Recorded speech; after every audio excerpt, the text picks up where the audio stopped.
Like your album before you moved to Montreal, or are you dropping your projects and stuff before you come down to Montreal?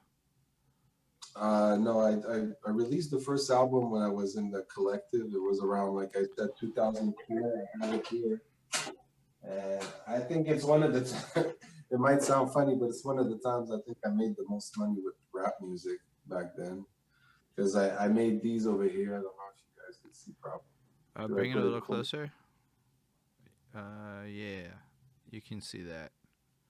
It's like, So, so I actually, back then, went to the printer and I made 300 of these by hand. And I was folding them and putting it here and removing the shit and putting it in the back and then pressing the top of the CDs. So I made 300 of those. Always had them in my backpack, and I managed to sell 300 for $10 and made $3,000. And it cost me $3 a CD. So it was a good profit back then for me when I started. And yeah, it was cool because I had done everything myself, and it showed that basically you can make money independently, a little bit with your music and besides the work. And it kind of shows you that if you're moving in shows and you don't have your CDs, you're kind of just wasting your time. Why are you performing if you're not going to sell your CDs at the end of the show? 'Cause that's the whole reason you're trying to, you know. you know what? Like when you say it like that, I mean, it makes a lot of sense. But the answer to your question is because, yo, when you start, it's drugs to perform. Like performing is drugs to a lot of people. And like, whether it's because you get girls or whether it's just because of whatever, but I don't know, man. You get addicted to it. Like, I'm not gonna lie. If it goes long enough, I'll be like, I'll go do some dumb shit and like, I'll go look for something, like, you crave it, like, an experience. But from a business standpoint, you're absolutely correct. And I think more and more artists need to hear that shit because, like, doing drugs just to do drugs is maybe not the best move. You gotta find a way to make money on doing drugs. Right, exactly. It's all, it depends on what age you really start and if business is a part of your mentality at that time. But now it's just obvious to me, but it wasn't obvious to me back then. It was, that basically when I made those CDs, I wasn't really thinking about the money. It was just the way to get your music heard is to print your own shit and start trying to to sell it. So, Mm. and I kind of came in at a point where I was kind of at a turning phase of the music too, because the CDs were kind of disappearing, and then even the music on TV was disappearing, and then the free music came along, and it was like I kind of got stuck in that whirlwind of bad luck in terms of, I had the good luck of being signed on one of the first Quebec labels that's very big right now. It's one of the biggest labels. They don't have the same name, but back then it used to be called Endeavours Music.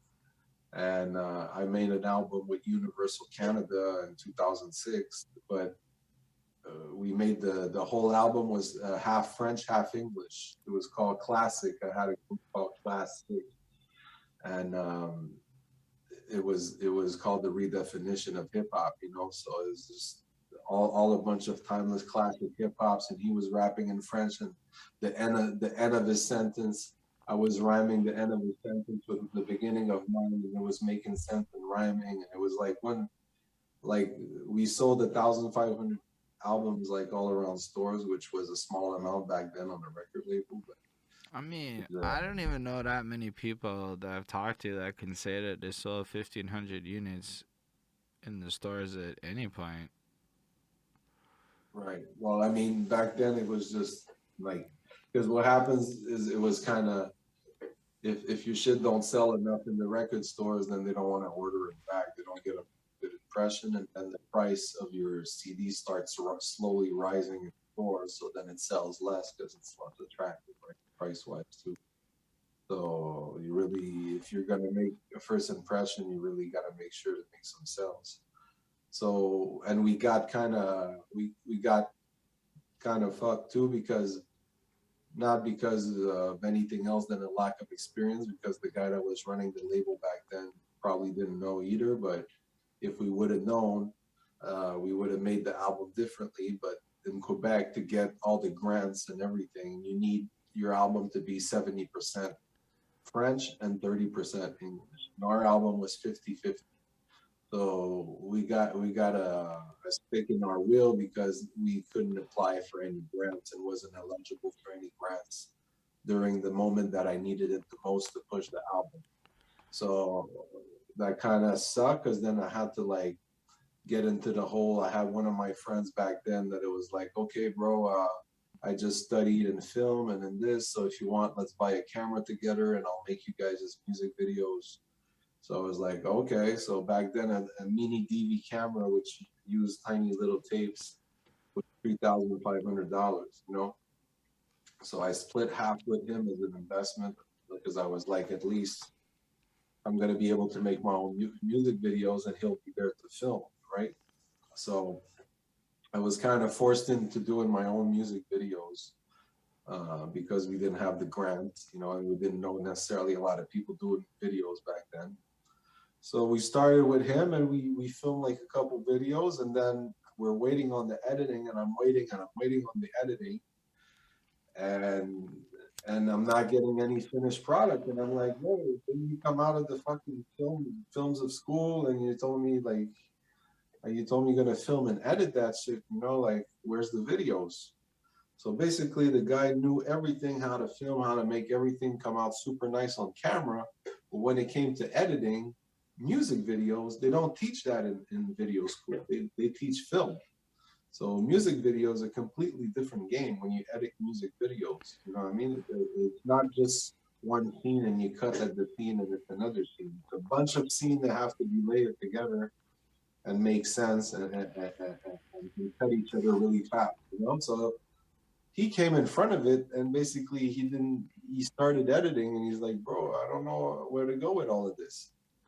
So he installed a cracked version of Avid Media Composer back then, which was one of the most professional video editing programs you could ever have. They used it in TV and everywhere, but it was also very complicated. But that's the one he learned in the school. So he was there next to me to the footage, basically teaching me how to edit video in this program that I never used in my life. So I edited, but me, because I already started producing music and I was making music, it was like chopping audio a little bit, you know? So I kind of got used to it and I knew that, okay, if I put an image there, it has to cut on the snare, it has to cut on the kick to make sense. So by the time I made the second, no, the third video, we were like, okay, this one is good. Let's send it to Much Music.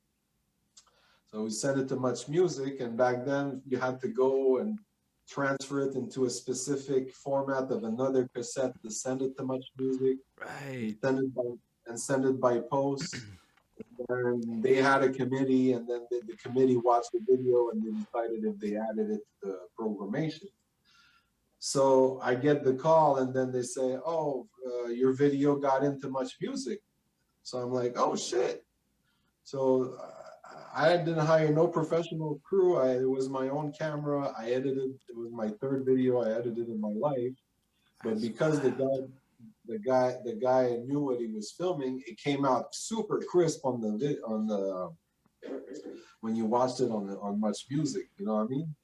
So I was really happy. I was like, okay, I think I could also edit videos. So then that's why I was like, okay, all I need is somebody to just film. So then basically the career developed into like after that into my solo path. And I just had a bit of time solo and like refining where I was going and working on my music.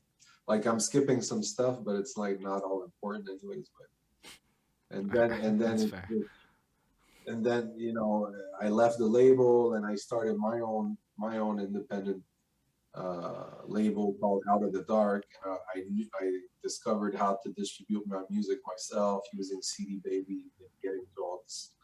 When you're starting using MySpace and you code your MySpace page to make it look good in the back, and You know, you get into all of that shit, you know, which is kind of getting into marketing because the whole music shit is all marketing. At the end of the day, you're just doing music and you want to sell it. So you're doing the flyers, the cover, the music videos to market it, you know? So without knowing it, I was already in marketing. which is Right. kind of handy in this day and age. Yeah. And you know, back then all my beats I produced directly on the MPC because one of my friends only lent me his MPC until I bought one. And everything was just on big discs and floppies, and I had my vinyl, and it was all like DJ Premier, Alchemist, you know, like Pete Rock. These were like all the real hip hop producers, you know what I mean? So, it was all the art of going to the record stores and digging in the crates, you know, and going to find those dusty records and fucking shadowy places and be like, oh, I found this $3 record. Let me bring it home and listen to it. And then to find a little piece that's fucking amazing. And then starting to chop it up on a screen that's fucking this big on the MPC and assign it to your pad, you know? So it's a whole art that everybody in hip hop should go through. And the reason why is because of all that music that you buy and buy and buy, all those vinyls of different genre of music from Latin jazz to rock to fucking everything in the 70s. It inspires you so much that you don't notice it, but that's where you get all the soul too, you know, because you're sampling all that fucking soulful music from the 70s to do your hip hop. And you're listening to all of that. So it's kind of absorbing all the roots of music because the music was so organic back then, you know what I mean?